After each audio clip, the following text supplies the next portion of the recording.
Today I decided to give you guys a review for the new film Halloween Ends. The most recent film in the Halloween franchise shows the conclusion of the David Gordon Green trilogy, and though I doubt it will be the last Halloween movie, it is a definitive ending to the franchise until they decide to reboot it again, at least. So without further ado, I figure I'd give you my thoughts on the film. This is going to be a full spoiler review, and I don't have the film to show off, so I'll just hold up my Halloween collection box. And so without further ado, let's get started. Halloween Ends takes place a full year after Halloween. No, sorry, a full 4 years after Halloween Kills. At least the bulk of the movie does. And it follows a new character named Corey Cunningham. Corey essentially is the catalyst of the movie, the main character as well, and the main killer of the film. And this film, which has been very divisive among people, most critics aren't liking it, and I would say even most fans aren't liking it. But for me personally, I fucking love Halloween Ends. It's essentially a film about a guy named Corey Cunningham who accidentally kills a child he's babysitting. Then he becomes kind of like a social pariah, an outcast of sorts. And then years later, he comes across Michael Myers, and the evil is passed on from Michael into Corey, so to speak. It's part, I would say, literal transformation of evil and part metaphorical.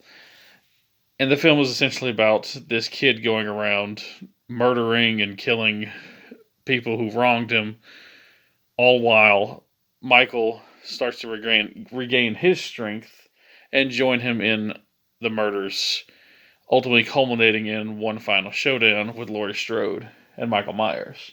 That's the basic gist of the movie. And what I love about the film is that it essentially just tries to be something new. It doesn't try to just be another damn Halloween slash, which we have seen a million times before. Much like Halloween 3, which I very much love. Well, very much enjoy. I don't love, but damn near love. But much like this film, it decided to try something completely new.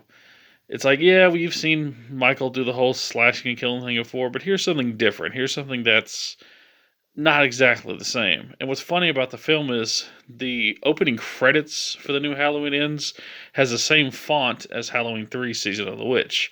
I don't think this was by accident. This is basically Gordon Green's way of saying, hey, things are going to be different this time around, and this isn't going to be your typical ending. I get that people wanted a final showdown with Laurie Strode and Michael Myers for the final film, but I think this works better as just a finale that changes things up, gives you a unique perspective, and gives you the question of, is evil something that is always in us, or is it something that passes around, something that's learned or taught or even inherited, so to speak? But I think that leads to a very interesting film and one that's very unique. This series started in '78 with a killer going around murdering innocent people. And it ultimately culminates, at least for the time being, in a film where a new killer goes around murdering people, and ultimately the original killer comes back to try to finish the job. And I really like that. It's something new. It's something I haven't really seen before in a horror film. It kind of reminds me of Friday the 13th Part 5, another divisive entry into that franchise. Friday the 13th Part 5 features a new killer that was not Jason. And this film features a new killer that's not Michael, but to make things a little interesting, Michael does appear in the film as like a side killer, and I kind of really love that. I love seeing Michael Myers be the killer, and I love seeing him be the center focus, but it is nice to change it up every now and then, and I respect Gordon Green for actually doing something that's different. And the film also culminates with him completely murdering Michael and putting him in a car shredder.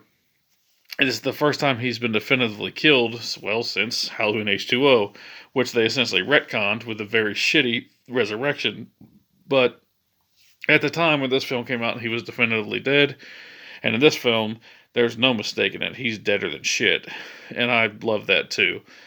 The only thing I would say I don't like about the film is while I do enjoy how they utilize Michael, having him basically regain his power after losing it because he hasn't been killing people in a few years, The only thing I don't like is that it essentially he comes back at the end of the movie. It's like, oh yeah, Michael's here. Time to kick some ass, take some names, and then he fights Laurie one last time.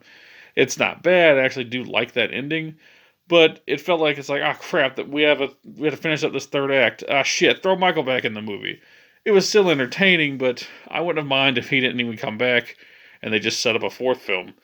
But as it stands, I do think that's a pretty interesting way to end the franchise, and one that's definitely subversive, one that's definitely different, and one that a lot of people will get mad at. I know that this franchise has had its ups and downs, and when they do take risks, people tend to hate it. But much like Rob Zombie's Halloween 2, which is getting a lot more love in recent years, and much like the very awesome Halloween 3, when they do try something new in time, people tend to latch on to those sequels and reimaginings that tried to be different. There's nothing wrong with the traditional slashers like Halloween, Halloween 2, and even Halloween 4.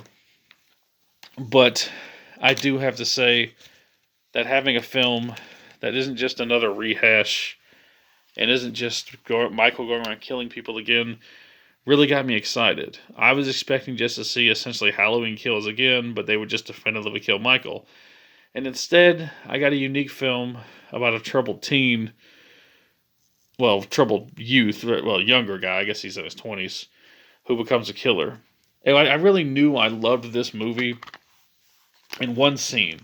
It's right after Corey commits, I think it's his second or third murder, and then it immediately has him and Allison, because he's dating Laurie's granddaughter, on his motorcycle riding around town, and he's happy and smiling after committing this atrocious act. It's sick and twisted and interesting. It's like something you'd see out of Drive mixed with, I don't know, American Psycho. This guy is completely unhinged, but he fucking loves it.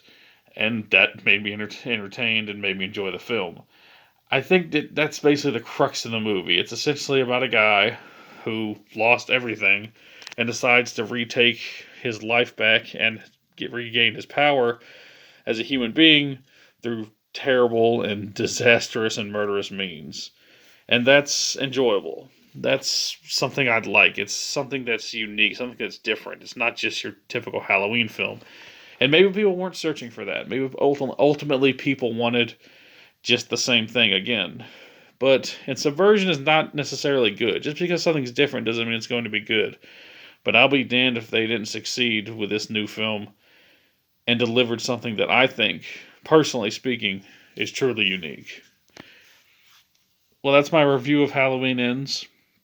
On a scale of 1 to 10, I'd probably have to give Halloween Ends a solid 8 out of 10. It's almost a 9, but it does have some flaws. I do think the third act's a bit disjointed from the first two. And I do think this is kind of just a wild swing at the fences, especially for a final chapter.